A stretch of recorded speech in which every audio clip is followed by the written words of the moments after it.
உங்கள பாதுகாக்க நினைக்கிறாங்க. அத பார்த்து செம்ம கடுப்பான வென்ஜின், ஒரு கிளாஸ் எடுத்து அவங்க டேபிள்லயே அடிக்கிறான். "இதுல கொஞ்சம் தண்ணி மோந்துட்டு வாங்கடா. நீ தான் புதுசா வந்த ஸ்டூடெண்ட்டா? வாவேன் உன் கூட தனியா பேசணும்" அப்படின்னு கூப்பிடுறான். டேனியல் பார்க் மனசுல பயத்தோட இருக்கான். ஆனா வென்ஜின் ஒரு விஷயத்த நோட் பண்றான். பின்னாடி ஜெய் கொலவெறியில முறைச்சுக்கிட்டு இருக்கான். அத இவனால காத்துலயே ஃபீல் பண்ண முடியுது. இன்னொரு சைடு ஜாக்லி, "உனக்கு என்ன தண்ணி தானே வேணும்? நீயே எந்திரிச்சு போய் குடிடா. கை கால்லாம் நல்லா தானே இருக்குன்னு" கேட்குறான். ஜாக்லி இப்போ மொத மாரி இல்ல. மத்தவங்கள புல்லி பண்றத நிறுத்திட்டான்.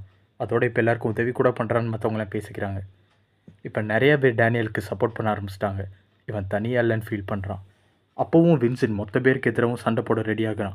ஆனா வாஸ்கோ அந்த இடத்துக்கு வந்து, "டேய் நீயே தண்ணி பிடிச்சு குடிடான்னு" சொல்றான்.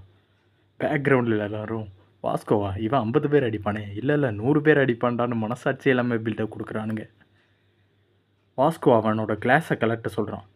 கொரியாவோட சட்டப்படி கிளாஸ் போட்டிருக்கவங்களோட மூஞ்சில பஞ்ச் பண்ணா அது கொலை கேஸ்க்கு ஈக்குவலான குற்றம். ஸோ கிளாஸ் போட்டிருக்க யாரையும் இவன் அடிக்க மாட்டான்.